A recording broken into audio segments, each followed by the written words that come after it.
Bonjour Grégoire. Bonjour. Alors effectivement, je parlais du temps, des orages qui riment avec Roland Garros. Ça a démarré sur les chapeaux de roue. Et hier, il faisait très chaud. Ouais. Deuxième levée du Grand Chelem. Oui, ça a été un peu dur, ceux qui étaient en train de regarder, ceux qui étaient sur les cours.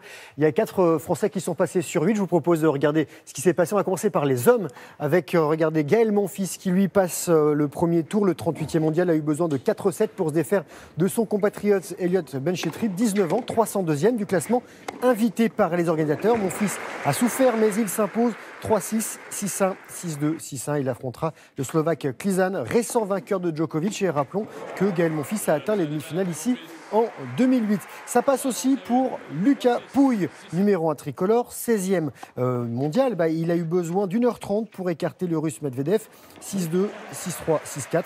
Et le nordiste cherche des repères. En fait, il n'a qu'une seule victoire dans sa préparation sur terre battue pour 3 revers d'entrée. La très bonne surprise du jour s'appelle Corentin Moutet. C'est un grand espoir du tennis français et il s'offre à 19 ans son premier Roland Garros.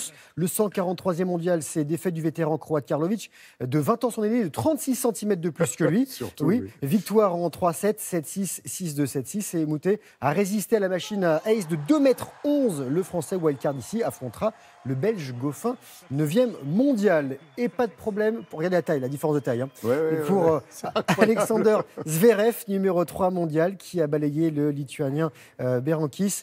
L'Allemand s'impose 6-1, 6-1, 6-2. Il avait été éliminé au premier tour l'an dernier et il avait atteint les 16e de finale lors de sa première participation en 2016. Ouais, de 2,11 m, il pourrait être juge sans chaise.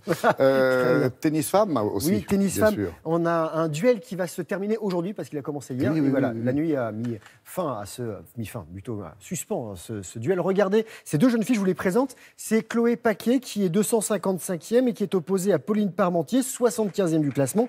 La rencontre donc a été interrompue à cause de l'obscurité grandissante. Après 2h19 de jeu, les deux jeunes femmes étaient à une manche chacune et avantage à Parmentier dans le 3e set. Et la gagnante affrontera encore une Française. Ce sera Alizé Cornet, exactement. Pour qui tout va bien, je vois que vous suivez bien le tennis. Oui. C'est son premier match après avoir été blanchi dans l'affaire des 3 no-show. Vous savez, c'est 3 non-présentations contre antidopage. La 33e mondiale a renversé l'Italienne Errani, finaliste 2012. Et elle était mal engagée, la tricolore. Elle s'impose de 6, 6-2. 6-3. La tenante du titre, battue d'entrée, la lettonne Jelena Ostapenko, qui a été sortie par l'Ukrainienne Kozlova, 7-5, 6-3. Et c'est seulement la deuxième fois dans l'ère professionnelle que la championne en titre est éliminée au premier tour des internationaux de France. Et une autre élimination chez les femmes, c'est celle de Venus Williams, finaliste en 2002. Elle a 37 ans, 3e mondiale, sortie 6-4, 7-5 par la chinoise Wang Qiang, 91e du classement. Et cette année, Williams avait également été sortie d'entrée à l'Open d'Australie. Jusqu'au bout. Et voilà. Actualité sportive très très chargée ce week-end comme le ciel de France, avec du hand notamment. Et des Montpellierins sur le toit de l'Europe. Un résultat historique quand même. Ligue des Champions, il remporte la Ligue des Champions. 3 Français sur le podium. Exactement. Podium 100% tricolore, on vous explique tout. On vous montre déjà ce beau trophée, le deuxième en Ligue des Champions pour les Montpellierins, après celui de 2003. Le MHB a battu en finale hier à Cologne en Allemagne Le Mans, 32-26. Et pour compléter ce podium, donc un autre club français, le PSG, qui a battu les Macédoniens du Vardar Skopje, qui étaient les tenants du titre.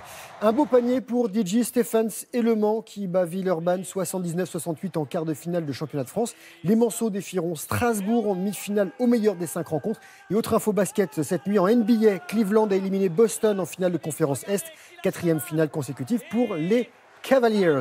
Du foot, un petit mot de foot, un seul but, c'est Toulouse qui reste en Ligue 1 grâce à 2 victoires en barrage face à l'AC Ajaccio.